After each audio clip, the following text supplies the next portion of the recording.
कि एक तो लोगों को बहुत ज्यादा अवेयरनेस भी नहीं है कि बाहर जाने का क्या तरीकेकार है, कैसे जा रहे हैं। सब ज्यादा ये है, उसको जो अवेयरनेस है वो ये है कि उसके गांव का जो बंदा अगर उस पहले यूरोप में गया हुआ है तो उसने भी यूरोप ही जाना है। अब बहुत सारे जो हमारे ओवरसीज प्रमोटर्स हैं वो यूरोप के लिए ज्यादा काम नहीं कर रहे होते, ज्यादा उनका गल्फ का होता है या मलेशिया या दूसरे इस तरह के मुल्कों पर है।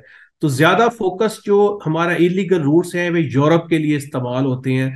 और ये वही बंदे हैं जिनके हमसाए में, इनके गांव में, साथ वाले गांव से बंदा यूरोप गया होता है और उनको सिर्फ जहन में एक ही होता है कि हमने यूरोप जाना है। और दूसरा ये है कि वो जो बंदा जिसने उसको लेकर गया था, जो उसके पहले वाला गांव वाला लड़का था, उसने जाना भी उसी एजेंट के जरिए है। तो ये एक कम्प्लेक्स सा मैटर है और ये विशियस साइकिल जो है वो चलता जा रहा है, जिसमें ये बंदे ट्रैप होते जा रहे हैं। और वो एक बंदा कामयाब हो गया है, वो 100 बंदे आगे तैयार खड़े हैं जो कि जाने के लिए कि हमें भी ले जाएं।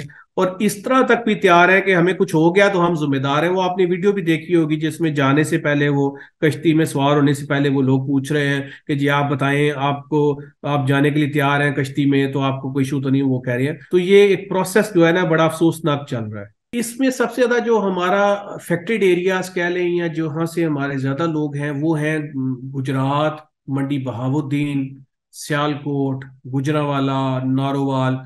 और ये तकरीबन आप समझेंगे दो डिवीजन जो है ना, हमारी जो गुजरात डिवीजन है और गुजरावाला डिवीजन, ये मोस्ट अफेक्टेड है। इसमें बहुत सारे लोग ऑलरेडी गए हुए हैं। मैंने जैसे पहले बताया नहीं, ये सबसे बड़ा मैटर ये है कि उसका गांव वाला जो वो लड़का है पहले जो गया हुआ है, उसकी फैमिली बड़ी खुशहाल हो गई है। उनके पास जारी बात है यूरोज ट्रांसफर हुए हैं, उसमें पैसे पाकिस्तानी रुपये में गए हैं। अगर आप 1,000 यूरो भिजवा रहे हैं, वो पाकिस्तान में अगर 3 लाख रुपया बन रहा है, तो उसका इम्पैक्ट देखे ना। वो फैमिली जो है वो बिल्कुल ही उनकी वेल स्टैब्लिश हो रही है और फिर वो जमीनें खरीद रहे हैं, घर बना रहे हैं, घर को बड़ा कर रहे हैं, गाड़ी ले रहे हैं। तो इतना को उसका इम्पैक्ट है कि ये एरिया में स्पेशली जो हमारा ये जो दो डिविजन है ना, वहां पर लोग बहुत अट्रैक्ट हो रहे हैं इस पर। लेकिन डेफिनेटली आप जो एज ब्रैकेट है हमारे पास, ज्यादातर वो 20 से 25 वाली एज ब्रैकेट में लोग जो ज्यादा जा रहे हैं। ज्यादा वाले भी हैं, 30s में भी हैं। लेकिन अगर आप फोकस देखें ना, उसमें बहुत सारा ये भी हुआ है कि घर वालों को पता भी नहीं था, उसने एजेंट से तय किया है और वो निकल पड़ा है।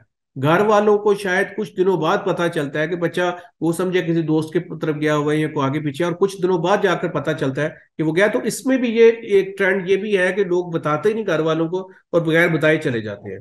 उसमें मुख्तलिफ रूट इस्तेमाल हो रहे हैं ना। एक तो वो लैंड रूट इस्तेमाल करते हैं, जो मेजर इस्तेमाल हो जाता है वो लैंड रूट है।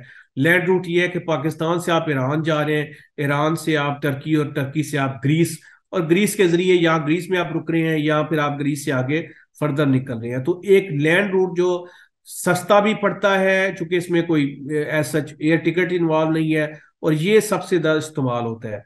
दूसरा जो दूसरे रूट इस्तेमाल करते हैं वो ये करते हैं कि इधर से गल्फ में गए आप, दुबई, अबू धाबी इधर गए हैं, वहां से आपने लीबिया गए हैं, और देन लीबिया से आप ट्राई करते हैं इटली जाने की। यूरोप में जो मेनली इटली का जो मैं आपको बता रहा हूँ।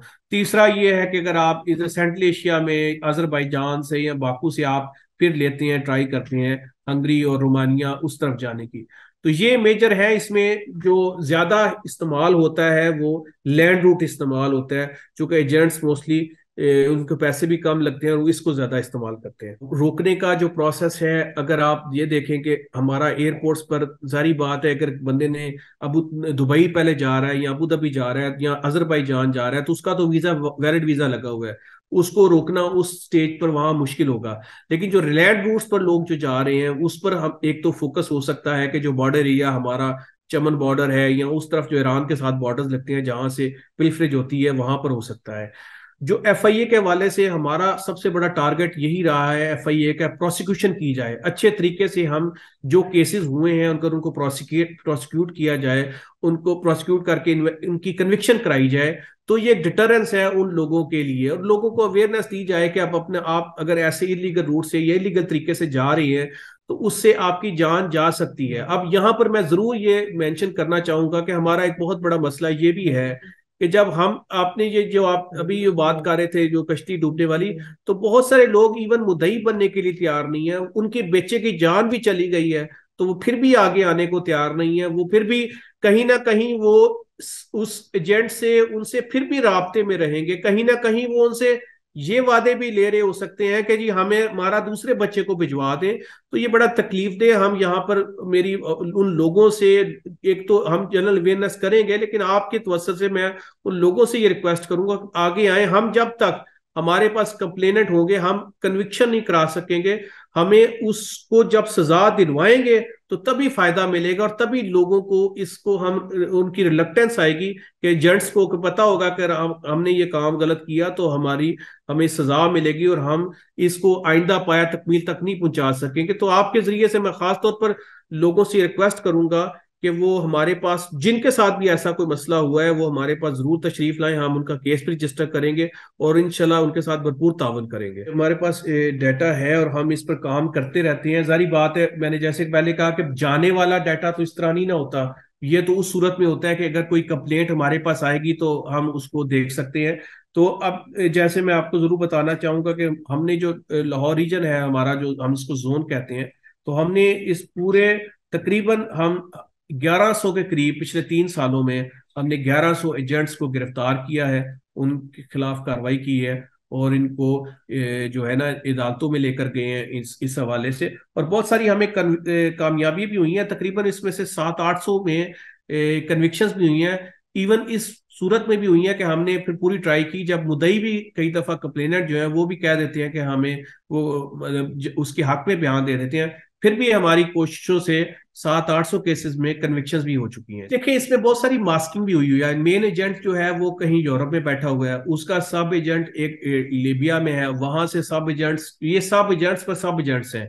पाकिस्तान वाला सब एजेंट नाम कुछ और बता रहा है, एक्चुअल उसका नाम कुछ और है। वो उसको किसी ऐसी जगह पर मिल रहा है जो बिल्कुल थर्ड प्लेस होगी, नाम कुछ बताया है, आगे से कुछ और है। तो ये बहुत सारे इश्यूज जो इस सारी आप जो कह रहे हैं ना रैकेट में या इनको इस माफिया में, ये बहुत बड़ा इशू है कि इनके नाम ये बिल्कुल सही नहीं बता रहे होते। अब जो कंप्लेनेंट है उसको तो नाम उसका लेट्स को रशीद पता है, लेकिन एक्चुअली इसका रशीद नहीं है। और ज्यादातर लोगों का नाम वो इस तरह का कहेंगे, कुछ चाचा फलाना, मतलब वो इस तरह के नाम रखे होते हैं जिसमें वो बाद में आइडेंटिफाई करना ही बड़ा मुश्किल हो जाता है। और ना उनको उसका कोई पीछे एड्रेस पता होता है, ना उसकी कोई चीजों का पता होता है। तो जब हमारे पास असल में एक्चुअली कंप्लेनेंट आता है ना, तो कंप्लेनेंट से आगे फर्स्ट टीयर में तो पता लग जाता है कहीं उसने पैसे रखवाए होते हैं, लेकिन जो आगे टीयर्स हैं उनके नाम सारे मास्किंग हुई होती है। और फाइनली जो बंदे बाहर बैठे होते हैं उनका नाम उनको बिल्कुल आइडिया नहीं होता। अभी लेटेस्ट भी ये जो आपका बोट कैप्साइजिंग वाला इंसिडेंट है, इस पर भी हमारी जो यूरोपियन यूनियन के हवाले से जो यहाँ पर हेड कर रहे हैं ना माइग्रेशन के हवाले से,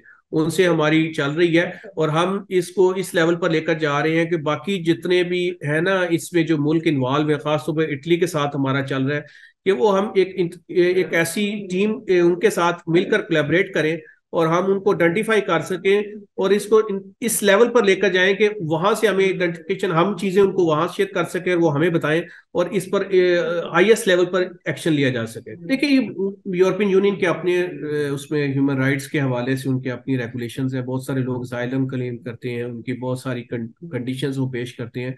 तो वो उस हवाले से तो उनकी अपनी यूरोपियन यूनियन की जो उनकी ह्यूमन राइट्स के हवाले से उनका आपको पता है स्पेशल उनकी है सारी अरेंजमेंट्स है, तो उसमें तो हम कुछ नहीं कह सकते। लेकिन ये है कि जो जब हमारा प्रोसेस ये है कि अगर एक बंदा वहां पर काम पहुंचा है, इलीगल तरीके से ना जाए। हम कह रहे हैं कि अगर जैसे उनको लीगल वेज को अडॉप्ट करना चाहिए, इलीगल बंदों को हम रोकें ताकि लोगों का ऑप्शन ही ये हो कि वो लीगल वे से जा सके। देखिए आप पाकिस्तानी डायस्पोरा बहुत प्ले कर रहा है पाकिस्तान की रेमिटेंसेस के हवाले से। आप देखें पाकिस्तान को फॉरेन रेमिटेंस जाती है, तो हम बीइंग इदारा FIA हमारा ये कोशिश है लोग जाना चाहें बिल्कुल जाएं, एक अच्छे मुस्तकबिल की खातिर जा रहे हैं। लेकिन सिर्फ इशू ये है कि इलीगल जो ये एक्टिविटी हो रही है इसको रोका जाए और ताकि इंसानी जान को हम बचा सके, ना सिर्फ कि उनको हम प्रोटेक्ट कर सके, इंसानी जानें बचा सके। मजीद न्यूज अपडेट्स और डिजिटल स्टोरीज के लिए सब्सक्राइब करें डॉन न्यूज पाकिस्तान।